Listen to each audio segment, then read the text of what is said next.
journey, second Bava Batra. Kenneth, please let me know if I'm not loud enough. Trying not to shout in a quiet house here. So today's daf is daf Mem Zayin 47. And we yesterday actually got up to the beginning of the daf. So we are 4 lines from the top. And we've been discussing the question about who gets a chazakah and who doesn't get a chazakah.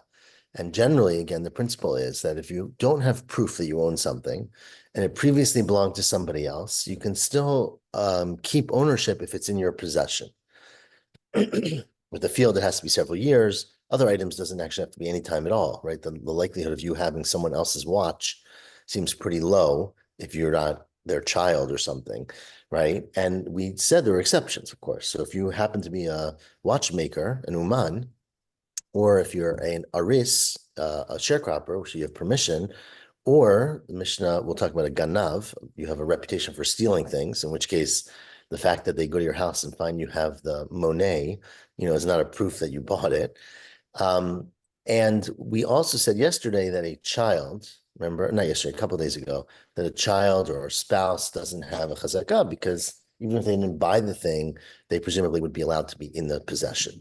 So he says to Gemara today, 4th line from the top, Amar Rabbi Yochanan, Uman ein lo chazakah, right? Our Mishnah said, Rabbi Yochanan's repeating the Mishnah. The Mishnah, you got me, Ken? Yeah, okay. Uman ein lo chazakah. A person who is an uman, a worker, a professional, doesn't have a chazakah on something in their possession, but ben uman yeshlo. But if their child gets it, and now we're going to see in a minute what this case is, but it sounds like, the uman dies, the child is wearing the watch, and they say, how'd you get this? So he says, I bought it, right? So then the child has a chazakah. Continues the Gemara, Aris, this is Rabbi Yochanan speaking. We are 6 lines from the top now. In Aris, a sharecropper, ein lo chazakah, as we said in the Mishnah, he doesn't have a chazakah, but ben Aris yeshlo. But the child of a sharecropper has a chazakah. But Gazlan, as a robber, does not have a chazakah because we presume they stole this thing. But also ben Gazlan ein lo chazakah. But the son of a Gazlan does not have a chazakah. However, ben Benoshel Gazlan, these words are a little tricky, but I'll read them as is. The grandson of a Gazlan, yeshlo chazakah. That person does. Didn't we say yesterday that child of a chazakah, an aris doesn't have a chazakah because there were the families of perpetual arisin? So, right. So that's different. I mean, that's assuming that the child is also an aris. But we're saying in a case here where the child is not the aris, right? They went to a different profession, right? So, but they are on the land that their father farmed, and or that's the case of the land. Mm-hmm. So the question is, do they get it from their father? So ask the Gemara, hichidami. Now, exactly what is the claim in the case where the father or mother doesn't have a chazakah, but the child does? I atu b'ta'anta davuhan. Right? If the child comes and says, oh, this is my field, my father bought it from you, or this is my watch, I inherited from my father who bought it from you, then why would they have a chazakah? The father would not be trusted to say he bought it because he was the worker, or he was the aris. Afilo hanach namilo. So these two, meaning these children, should not have a chazakah. If the child is not claiming, oh, my father bought it and I inherited from my father, the child is claiming, I bought it myself, right? Then why would it Ben Gazlan also not have a chazakah, right? Poor kid, his father was a robber. It doesn't mean he can never buy anything in his life, right? So why can't this child say, I have bought it, I'm holding on to it, I'm not a kablan, I'm not a sachir, I'm not a sharecropper. So the fact that I have it is proof that I own it. So why wouldn't the Ben Gazlan be believed either? I feel Ben Gazlan nami, question mark. Answers the Gemara, look, the case that Rabbi Yochanan was referring to was a much more complicated case. It was a case where the Ka'amri Edim, it's where witnesses show up and say, Bifneinu hodelo, right? Are the seller or the previous owner, we'll call him, we're also calling him the seller, admitted in our presence that he sold this to your father, right? So again, man dies, his child has possession of his stuff, person comes to challenge ownership of that thing, and he says, I got it from my father. Now, that alone would not be enough because that's a chazakah, right? And you don't have a chazakah coming from an aris or coming from a uman. But in fact, it's not a chazakah, it's what's called a ta'ana here, right? It's a proof. It's a raya, actually. It's a proof that there are witnesses that say, in our presence, the previous owner admitted that he sold it to your father, and then you're allowed to keep it. So no, why would it only be them? So it says the Gemara, Hanach ika lemimra kushtaka amri. These you assume that they're telling the truth. Hi, this other one, meaning the ganav, afagav de odi nami lo mehemed. Even if you admit that you sold it to the father, I mean, even if witnesses come and say, we heard from you who's claiming to be the owner now, that you sold it to the father of this kid, the father was a gazlan, that itself is not enough to establish ownership. And the reason is, Hidra Rav Kahana. As Rav Kahana is going to say later today, Damar Rav Kahana, around halfway down, lav de odile, if you had not admitted to this ganav that, oh, sure, I sold it to you and that it's yours legitimately, havimamti le ulechamre l'shachvar. He would have presented you and your chamor and your possessions to the shachvar, meaning the authorities, not necessarily tax authorities. There was probably, they killed you authorities. But the bottom line being that a ganav is a violent or unpleasant interaction. And there, even admitting to a known ganav, a person admits to a known mafia member, right? Oh, sure, I sell you my house willingly. And there are witnesses that see that, that's not considered to be a willing sale. And so in that case, if the son shows up and says, I have testimony that my father sold this, if the father was a gazlan, the testimony means nothing. The father was just a kablan, whatever words we used, a sharecropper or a expert, a uman, that's the word I was looking for, an aris or an uman, then that would be enough because that is a proof. It's not just a chazakah. Now, what's the case? Isn't the previous owner, admitting that he sold it to the gazlan? Well, now he's denying it, right? But no, but in this case, if he had admitted it, that he sold it. Previously he admitted, there are witnesses that he admitted that he sold it to the gazlan. Not that the case, just to be clear, we're going to talk about this case a little bit more later, but the gazlan stole the field. They caught him, or he stole the watch. They caught him and it was returned to its original owner. And then the claim is that subsequent to that, he bought it, right? So a person who's once been a gazlan, we don't trust that person, right? And what we're saying here is that even if there's witnesses that the original owner admitted that he sold it to the gazlan, we don't trust that either because he must have done that out of fear that if he didn't admit that, he would have been punished even harsher. But now we say if he did not admit it, no, if he didn't admit it, then there's no proof at all. He says he loved the odile. Right. Because, well, no, that's if the kid says, I bought it. But here we're talking about a case where the kid did not say, I bought it. The kid said, my father bought it, right? But I have proof that my father bought it. It's not just my word. It's the fact that there's witnesses that confirm that you admitted that you sold it to my father. So in a case where a child comes with that tana, he is believed if his father was a aris or an uman, but he's not believed if his father was a ganav, because even though we trust the edim that actually happened, we don't think that that's good testimony because a ganav instills fear in people and they will admit to things that are not true. So why do we say ilav the odile? If he hadn't admitted, have a mamtile. Why do we say that the gazlan would bring the owner to the authorities? He wouldn't do. Why would he do that? Because that's the whole point of the gazlan. He's a violent person. He's in cahoots with the authorities, and he. Well, that's sort of strange. The authorities would want to arrest the gazlan. We're going to see later that, and we've discussed this before, if you recall. We'll discuss this actually later today. Is that the cases of gazlanim were generally where the Roman authorities said to people, "You can pay us money and take other people's fields," right? So, in fact, the authorities were an integral part of being a gazlan. Right, because if you went to the authorities and said this guy stole my field, they would just take it back from you. It's a case where you're in cahoots to some extent with the authorities. Remember, we had a whole discussion about this. We're going to discuss it later today as well. But the assumption is that you're being supported by the authorities in some way to steal this. Now, Amar Rava says Rava, Pa'amim shafilu ben benosho gazlan nami in chazaka. There are times where even the grandson of the gazlan does not have a chazaka. The Rashbam does not like any of this, what I'm about to read. He doesn't think it's that. He says it's true, but he doesn't really like it. So I'll read it anyways, though, and we could read his version in a second if you want. But says Rava, sometimes even the grandson of a gazlan does not have a chazakah, hechidami, going to atu b'ta'anta da'ava da'avua, right? It's where he comes with the claim saying, look, I have this property. It's been in my family for 50 years. My father's father bought it from so-and-so. Now, it turns out if you go back to the records, his father's father was a ganav.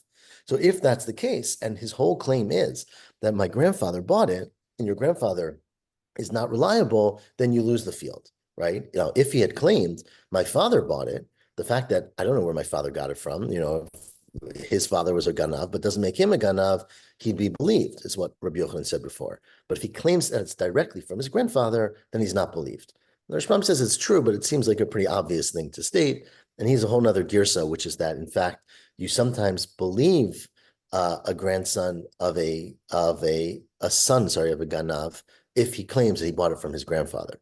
Meaning if his father is a ganav, but his claim is that it wasn't my father who bought it, it was my grandfather who bought it, who's not a ganav, then you would believe that claim. It continues the Gemara. What is a ganav? Who would have stolen it then? If his grandfather had it legally, then what difference does it make if the father's a ganav? Again, the Geneva happened first. The selling happened later. All these cases, we're about to read this. The Gazlan is someone who stole this field. It was returned, right? He was caught, and the field went back. Subsequent to that, there's some claim that someone bought it. The question is, do you believe a claim about that field? And that's what the Gemara says right now. Hechi dami Gazlan. What is a Gazlan?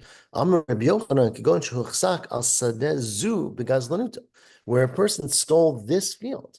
Meaning, just because a person steals a field does not mean that no transaction they do in their whole life is believable, right? This person really wants the neighbor's field, right? Which is obviously very understandable. And so if they stole it once, they're basically never trusted that they bought that field legitimately again, unless they bring a document, right? Remember, you could have a star would be fine. But unless you have a document, you're never trusted that you bought that field. But obviously a different field, that doesn't mean you can never get a chazakah. If you go somewhere else, we don't say once you stole one field, you're, puzzled for life. So that's what Rabbi Yochanan says. It refers to this specific field. And Rav Chisda says, and the Rashbam understands that Rav Chisda is not arguing with Rabbi Yochanan. He's adding another way you could be a gazlan, and that's if you are a particularly violent and unpleasant person. Then, of course, you're not trusted about anything. Kigon, Rav Chisda said, debate Ploni. Sounds like in the Gemara, he didn't want to say who they were because they would probably come after him, right? Like this family, and wherever Rav Chisda lived, Shahargin nifashot al iskei mamon. They just murder people when you don't pay their bills, right? Regular mafia family. So in that kind of family, nothing they do is truthful, is beliefs. Because the fact that they're wearing a watch or living on a field just means that people are terrified of them. It doesn't mean that they legitimately bought it. Now, again, what if they brought a proof? We'll see in a second what kind of proof they'd have to bring. Tanur Abanan. Now, says the Braita, another detail that I'm sure everyone's been thinking about is what if you're a watchmaker and then you retire, right? So what happens to your chazakah then? Can you say, oh, this watch was mine from before or not? So says the Braita, Tanur Abanan, Uman eino chazakah, again, that's a quote from the Mishnah, Uman has no chazakah, but yarad mi umnuto, if you retire from your profession, right, you're no longer in the society of watchmakers, yesh lo chazakah. Then you have a chazakah. Now, there's two ways to understand this. One is that what happens subsequent to your retirement is a chazakah, which again is not a very big chiddush, but potentially can mean that we don't think, you're doing business on the side, or you once had a profession, you always have that profession. Or Tosfos suggests that maybe even watches that you had from 20 years ago are chazakah, because once you announce that you're going out of business, that's an opportunity for everybody to close up their accounts. Right? Anyone who remembers they gave you their Rolex 15 years ago to fix, and they hear you're going out of business, they're going to come pick it up. And if they don't, then it's a proof that you really bought it. So even something that presumably you got when you were still a watchmaker, once you've announced and officially closed shop, that you can have a chazakah on. I guess it has to be some time period, right? To give people some time to pick up their stuff, but you could assume that no one would let you keep their thing after that time period. Aris, not same thing as a person could be mafia. They said they're not interested in the watch. Doesn't mean he sold it. If you're a mafia, that's different. But it doesn't mean he sold it later. He just says he moved. He doesn't want the watch anymore. He found it. Whatever. It doesn't mean he sold it. I understand, but you have no claim of ownership when you're mafia, so it wouldn't be either way. It wouldn't be an issue. Aris. Now let's say you're a sharecropper. Ain't no chazakah. That's what the Mishnah said. Yarad me'arisuto yishlo chazakah. The same issue. Once you close shop, you're no longer an aris. Then you have a chazakah. And again, it could be both ways. It could be what you started, the fields you lived on afterwards, or even if you lived on it a year when you were an aris, the fact that you're no longer an aris gives the owner impetus to say, let me come and make a macha that this is my field. Now, ben shechalak. Let's say, remember we said earlier that a child does not have a chazakah on their parent and the parent to a child, right? I lived on this property for 3 years. I never paid rent, so I own it. That's because your parent lets you live there, right? Or a wife, for example. But if the son is chalak, which is a great terminology, it literally means they split, but meaning the son went out on his own, right? He left his father's business and he no longer works for the family, cement truck or something. So then once he's split, he's no longer, he's family, but he's no longer in business together. So he would have a chazaka. Ben shechalak and isha shenitgarsha, and a wife who got divorced, harihen kishar kol adam. They're like regular people. They live on the field for 3 years and no one says anything. They have a chazaka. So says the Gemara, the wife is a little confusing. Once you divorce a wife, why in the world would she not have a chazakah? But let's do one at a time. Bishlama ben shechalak. So first, the son is a chiddush, right? A son who's divided possessions with his father. Itzrach, you need to tell me that he's like a regular person. Because I would think that even though they split up, the father obviously still has some rachmanut and feelings for his child, even though he's an adult, emancipated child. And achuli achil gabe, that he sort of forgives him. He lets him, okay, live in my field. It's not such a big deal to me. I don't mind. I'm not going to say anything. Kamashmon, that's not true. That good lesson for parents, right? That don't give them the free ride. You've got to make sure you say something so they don't get a chazakah. The low, that's not true. Obviously, right? We said that a man who's married, his wife can live in the field because maybe she's getting her parnasa, right? He has to provide for her, etc. But once she's divorced, of course she's like a regular person, right? He's not doing her any favors. Says the Gemara, you're right. Obviously, a regular divorce would not be a chiddush. Lotzricha, the chiddush of this case was a complicated case. Turn the page to Nemzayin Amabet. B'migureshet ve'eno migureshet. Right? We had a series of cases in Gittin where you gave a get, but it was given and it wasn't clear if it was effective, right? What the classic case was you throw a get to your wife or soon to be ex-wife, and safik karav la, it's unsure if it's closer to her or closer to you, which would determine whether it's a get or not. And then, I don't know, then it gets destroyed or something. So in that case, we say migureshet, ve'eno migureshet, meaning that she's divorced in the sense that you can't stay married to her, right? Oh, you can't live with her, etc. But Eina Migresha, that you have to give her another get. And as Rabbi Zera said, Kid Rabbi Zera, Dam Rabbi Zera, Rabbi Yirmiyah Bar Abba, Amar Shmuel, Kol Makom Shamur Chachamim Migreshet, Eina Migreshet, Ba'ala Chayav B'mizonateh. The husband still has to give her food because, or potentially ex-husband, because she has no other recourse. She can't remarry to another person, right? And so because of that, it's until he gives her a new get, right? That's what you're supposed to do. So because of that, in this state, clearly he's providing for her, right? So you would have thought that since he's providing for her, the fact that she's living on the field is part of his provision for her. So it's not a proof that she owns the field. But on the other hand, he also tried to divorce her, right? So clearly he doesn't want to be with her. And therefore the chiddush here is that this man is probably acting in a very nasty way. You can assume that he's not doing her any favors, right? And that if she lives on the field and he doesn't say anything, it must be because it's really her field, not because he's being kind to her. Because even though he has to provide for her, it's clearly not assumed he's going to do it in any kind of kind way. So that is the explanation of that case. Says the Gemara, says Rav No, we Nachman. said she doesn't have a chaz. She does not have a chazakah, right? She does. We said she does. And Isha Migureshet yesh la chazaka, we said. And this is what we meant by Isha Migureshet, a woman who's Migureshet, ve'eno Migureshet. She's like Harehu Kishar Kol Adam. She's like everybody else. Says the Gemara now, and this is the beginning of the sugya that actually is going to take us to tomorrow, and maybe even beyond tomorrow. But we'll get started. We'll do our first part of it. Says Rav Nachman, 4 lines from the top. Amar li Huna, my friend, who we refer to usually as Rav Huna, but to Rav Nachman it was his friend Huna, or maybe his Talmud even Huna. Huna said to me the following. Kulan shehiviu rayatan raya, right? All of these people who we said, Aris and a Uman, I keep forgetting the words, an Aris and Uman, that they don't have a chazakah. The fact that they're on the field does not prove that they own it, right? The fact that they have the watch doesn't prove that they own it. But if they bring a proof, meaning they bring witnesses or they bring a star, then you trust them. Okay, that seems pretty obvious. It is pretty obvious, right?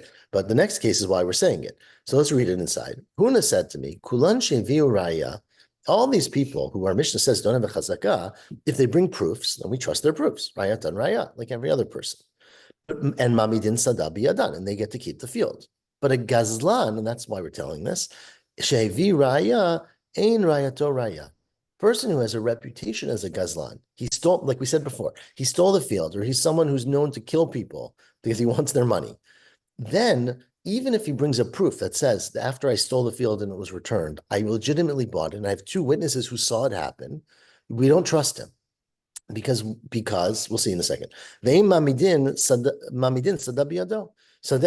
don't let him keep the field. So even though he has proof, the fact that he's known to be a gazlan for this field ruins his proof. It says where my kamash belan, and that what's the chiddush? That is what I was referring to.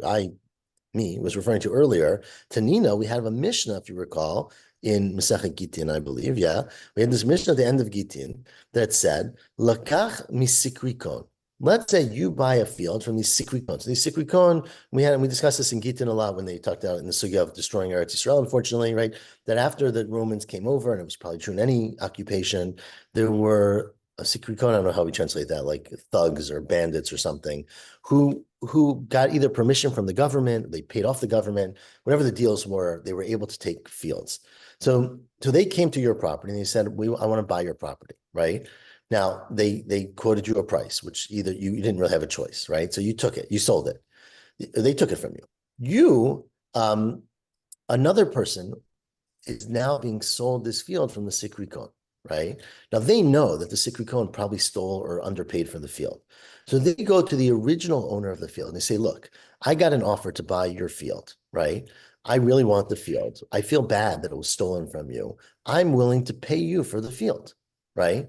So it's already been stolen by the Sikrikon. You then go and pay the original owner of the field, okay? So the Mishnah said, let's read the Mishnah, Lakach misikrikon v'chazar v'lakach mibal habayit, and then you go and you buy it from the bal habayit, mikcho batel. Your sale is batel. And the reason your sale is batel is because even though there's a proof, of course, that you actually did buy it, it was considered to be done under duress, right? The person had no choice. The sikrikon would come and say, you're interfering with my ability to sell off the fields I stole from you. I'm going to kill you, right? So a person is not trusted to really want to do that. So let's read it inside. So why he knows the field is stolen by the sikrikon? Why would he go to the original Balabai and give him money? I mean, that's feels bad. He feels it's not just. I mean, a lot of people. But he's not going to get the field. The field is in the hands of sikrikon. How is he going to get it from the sikrikon? No, the sikrikon is selling off the fields. So you want it, or giving it out maybe. So you want to get it from the sikrikon, but you go to the original Baal Bait after you buy it from the sikrikon, right? That's the case here. Lakach mi sikrikon. You bought it from the robbers. Then you also go and do a transaction with the Baal Bayit, the original owner, and say, I have your field, right? I'm going to live. I mean, this is where the case is complicated. And you're not offering to give it back to him, right? You're saying, I want the field. I'm willing to pay you for the value of the field. You give him the regular value. He said that we had this debate. First of all, whether you had to pay both full price, and then we said that the only had to pay the original Baal by a quarter because it was a Diminished value, yeah. Or it was just too much for the people to. Oh, that was right. So the rest actually goes through here, the different stages, right? Because they wanted to encourage people to own the lands, otherwise it would stay fallow, correct. Yeah, no, these are all these takanot that they made after the time. But the point here is that from an ownership standpoint, the fact that it was once stolen, right, means that subsequent proofs that you bought it are not valid, even though that you really bought it, right? Because we assume that the person felt coerced to sell it to you. So let's read inside. So, and that's exactly what Huna was just quoted as saying, right? So, lakach misikrikon, v'chazar v'lakach m'bal habayit, mikcho batel. Says the Gemara, you're right, that everyone knows that Mishnah in Gittin, but the reason that we are quoting with Huna, that Huna was saying this was lafuke midirav. Huna was trying to say, I argue with Rav, because Rav said, Amar Rav, and this is in that same context in Gittin, lo shanu elo d'amr lecha, Amr lei lech chazek ukni. It's only true that if you buy it from the sikrikon and you go to the original owner and you say, I want to buy it from you, he says, okay, I'm fine, I'm happy to sell it to you. That doesn't count. Is if what the guy said to you was, go and acquire it. Sure, take the field, right? It's out of my hands. That was already stolen from me. Go and live a good life on the field. Then we assume he doesn't really want to give it to you. He just feels like he has no choice. But Rav said, Aval bishtar kana, right? If the guy actually wrote a shtar, if he wrote a document out to you saying, I, Ruvain, who used to own this field that was taken from you from the sikrikon, sell it to you or give it to you, say give in this case, or sell, whatever, as Claudia said, whatever the value end up giving. I give this field to you, Shimon. Rav says, if you write a shtar, then you're showing that you actually want to give it over to Shimon. So therefore, it would be a proof, right? Kamash Malan, what Huna is saying is that's not true. It's Kiddush Shmuel.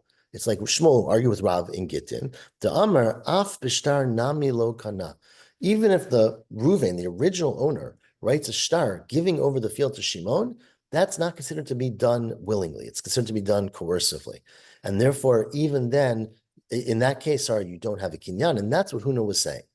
Now, Shmuel added, just to be clear, in Gittin, unless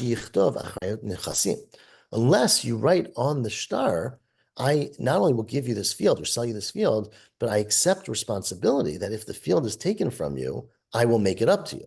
Because if you say that, then clearly you're doing a transaction willingly, right? So Shmuel admits, and Huna presumably would admit as well, that you could write enough things in the shtar that show that you actually want to give over ownership, right? But in the Stam case, that would not be included. And that's what Huna said, Rav Nachman said in the name of Huna. But Rav Bibi, Why is he willing to give to compensate him?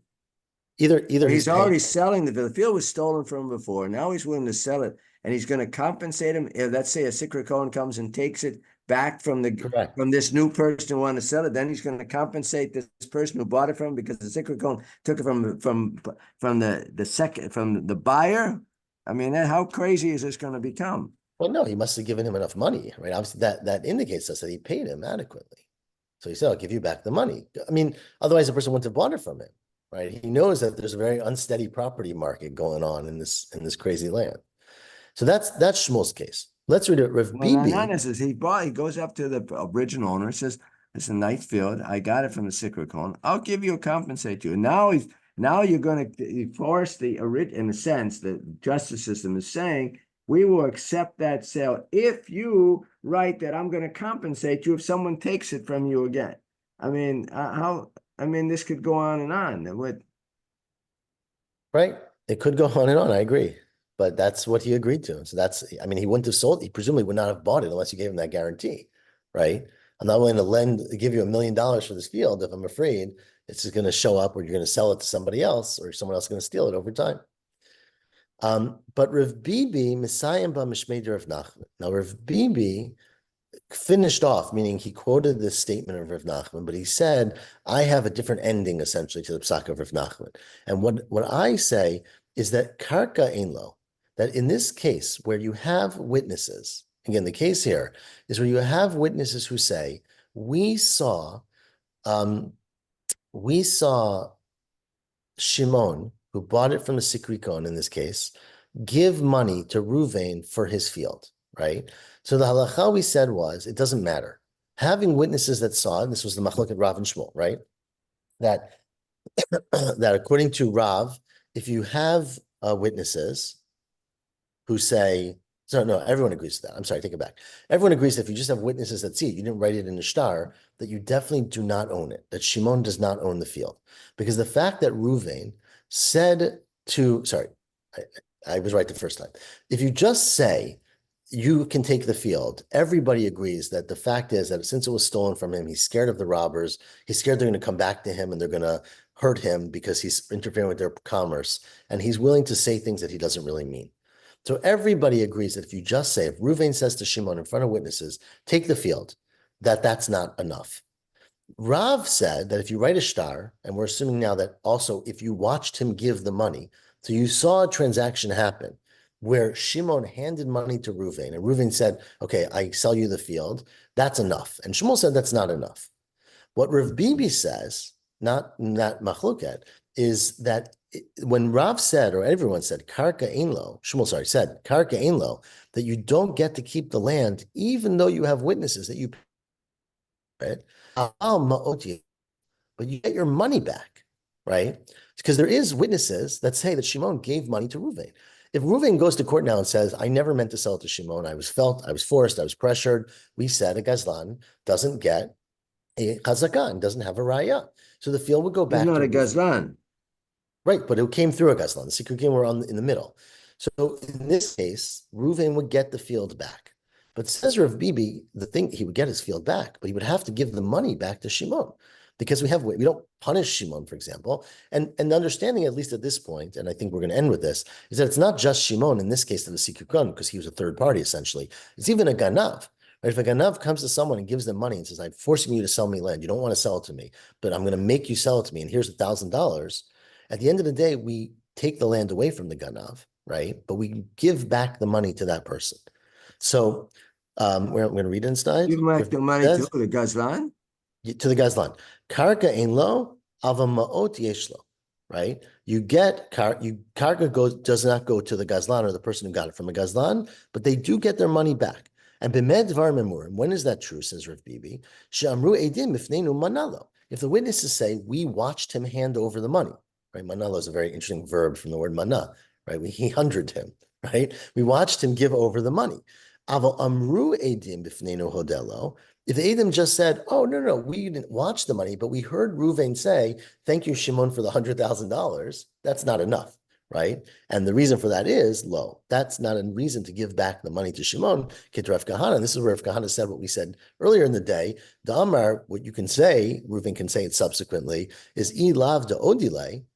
If I hadn't admitted that that he'd given me money, havi mamti li lididei lechamre l'shachvar.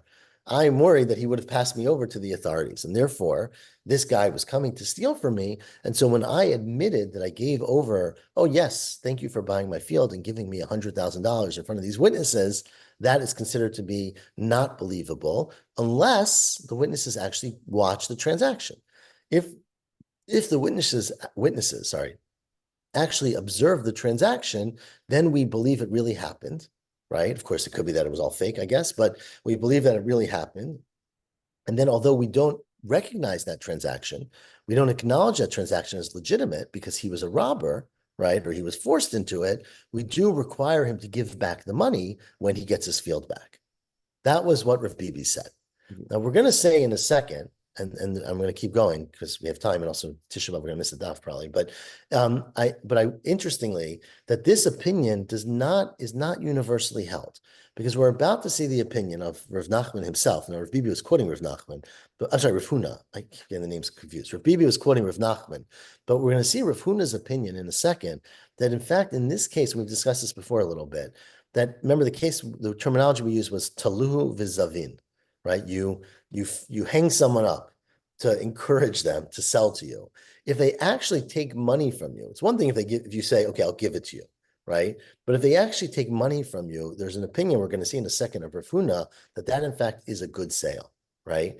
That in fact you can't go back. Rav Bibi is arguing with that. Rav Bibi is saying that even talu v'zavin, if you transact money, it's not a good sale. And the guy gets his field back, but you get to keep your money, right? You have to return the money, keep it. You have to return the money. But that is the chiddush of Rav Bibi. Rav Huna says, and that's what we continue with. Rav Huna, I disagree with that. No, he's not speaking directly to Rav Bibi, but the Gemara is bringing it together. Tolu v'zavin zavine zvine. If a person is, there's different ways to understand taluhu, but it literally means hang them up, right? So they hang you up until you agree to sell it, and then you agree, and you take money for the field. That's considered to be a good sale. And even if you then go to court afterwards, they can't reverse that. Okay. My timer. Now, why is that? Right? It seems like it's coerced. You were just saying that he has to give the money back earlier. That's a machloket, right? So that's what I said. Rav Bibi, so again, everything we talked about in the beginning was where you just stole it. You didn't give money at all. So clearly, if you just steal it, right, then it's not a sale, right? There's no question. And so even if you bring documents and proof, we don't trust that. But if you watch the money being transacted, so that is known, it's documented that you gave money, then Rav Bibi said previously, that's not a sale. He forced you to do it. It's not a sale. The field goes back to its original owner. The money goes to the Ganav who gave money.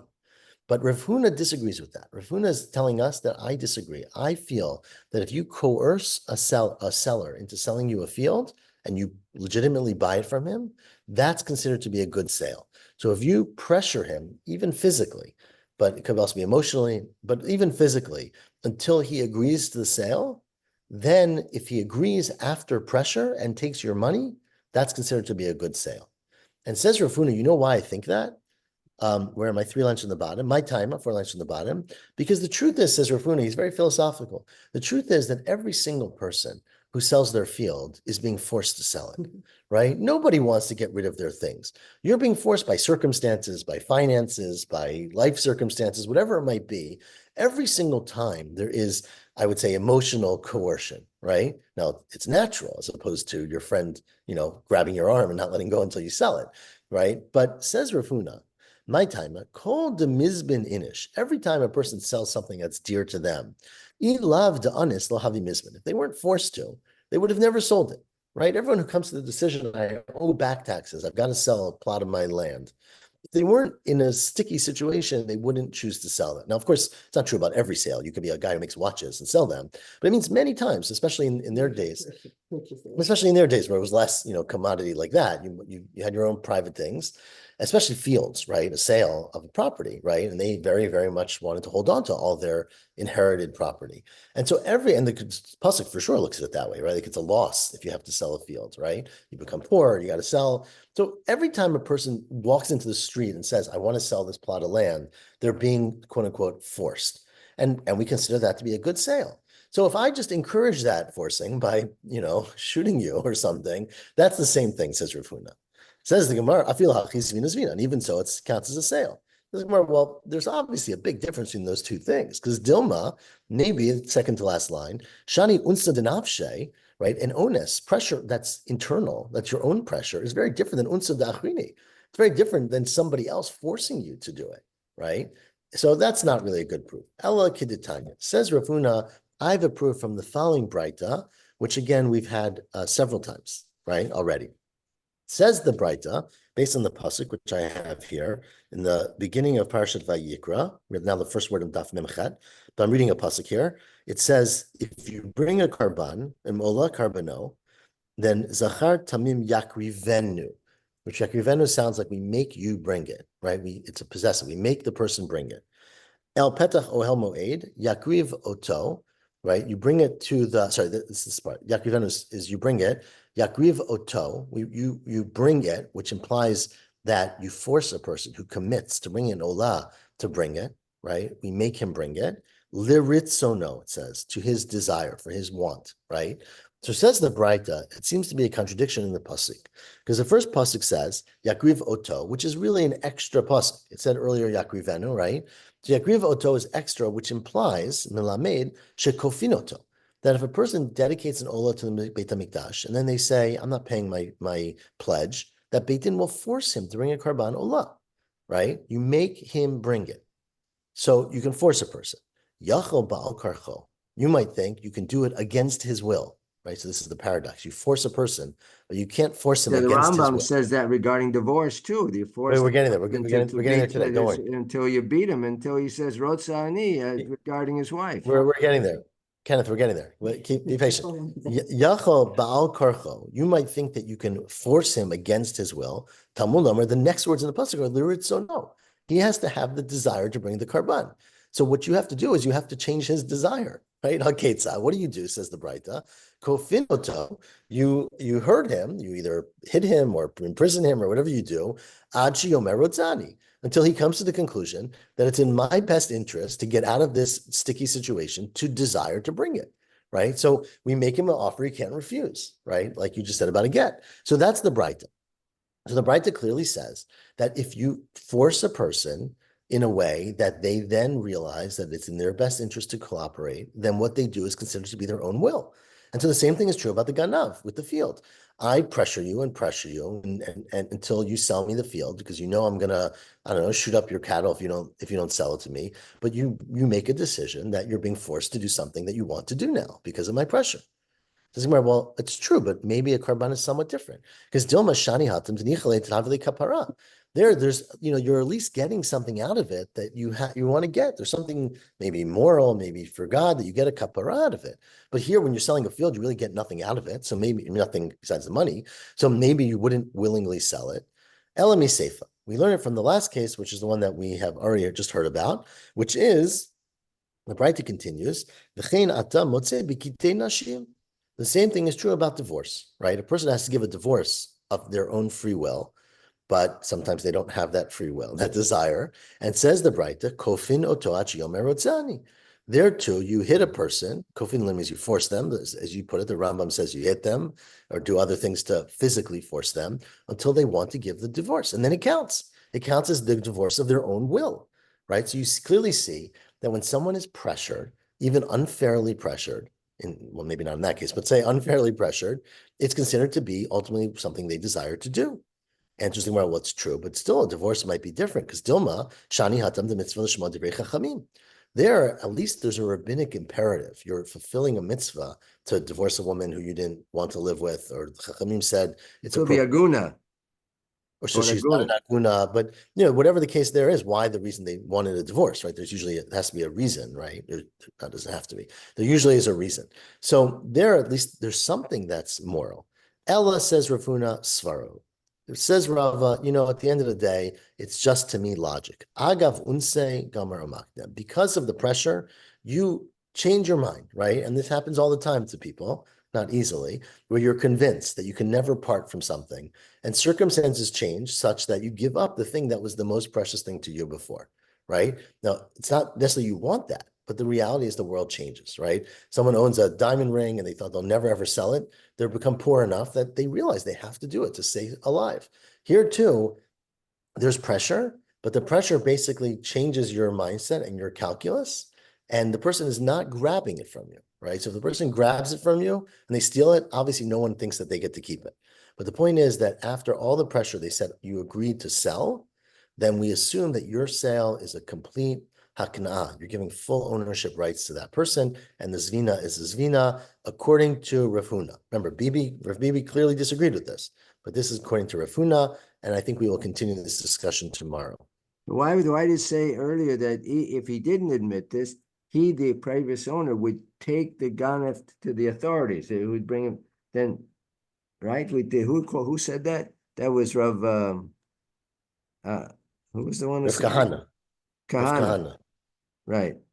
So then this owner said, if I didn't say that, if I wasn't Oda, the ganef would take me to the authorities. I mean, it just seems like a contradiction to that his We're talking about different authorities. so no. So just to be clear, we're talking about different authorities, right? Because but people can cause harm to him. But the bottom line is that you clearly were forced to do this. But what we're saying is that even when you force someone to do it, at the end of the day, they choose to do it because they recognize that the risk benefit ratio here is very much in favor of them selling their field rather than getting hurt or damaged or whatever you're threatening to do to them. But in that, what was the? I'm confused. And he was concerned that the ganef would take him to the authorities, right? Right. He was confused that the Ghana was going to cause more pain to him by sending him to the thugs. Right. There's different authorities. Those are not legitimate authorities. They're people who will hurt you, but not necessarily going to judge you accurately. So then that's part of Rotzeh? Yeah. So ultimately, that's one of the opinions is that therefore we say that you really wanted to do it. But again, in that case, we were questioning whether what you said was true. Right? If all you did was you said, I willingly sell it to you, but don't accept money, then everybody agrees that it's not a sale. Right? It's only if there's a transaction. If you willingly accept money, that's what Rafuna said, that because you accepted the transaction, you ultimately accept it. And that's where Bibi disagrees and says, it's not true. No, I think he did accept money in the other case where right, there was a There was no proof of that. It was a case of chazakah. Remember, we said it was a case where you said in front of witnesses, I accepted money, but we think that that's a lie. It's only if they saw you. Remember, we said earlier that if the witnesses saw you accepting the money, then it would be believed according to everyone, really. But he said Befoneno hodelo. Right, but that means that you admit. Doesn't mean you saw the money. It says you admitted that you got money. And we say that your admission is not believable. But if they watch the transaction, then it's believable. Oh, he admitted that he got money, but there was no See the proof money. that the money actually transferred hands. Correct. In that Exactly. case. I see. Correct. Okay, everyone. Tov. Hope to see you next week.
That's soon. I'm going out for a few minutes.